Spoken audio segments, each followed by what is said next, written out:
Magiging kapuso na ba si Nadine Lustre? Ito ang pinag-uusapan ngayon matapos ang Zoom meeting ng actress sa ibang executive ng GMA7.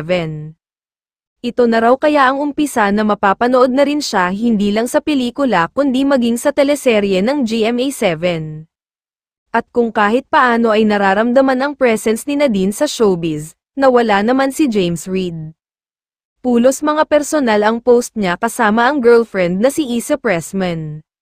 Dito na kaya ang chance muling maging active at makabangon ang showbiz career muli ni Nadine Lustre matapos ang hiwalayan sa ex na si James Reid.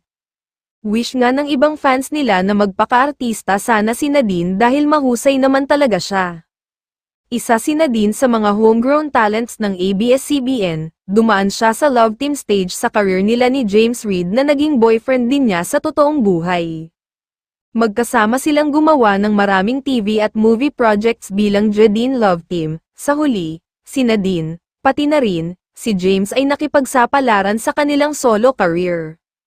Nitong mga nakaraang taon, nakatutok ang aktres sa paggawa ng pelikula, at lahat ng kanyang pagsusumikap ay nagbunga dahil sa mga acting recognition na natanggap niya.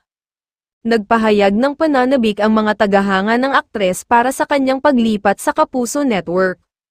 Naghihintay ng hashtag Nadine Lustre Projects, komento ng isang fan, sa ngayon ay, wala pang pahayag ang aktres at maging ang GMA tungkol dito.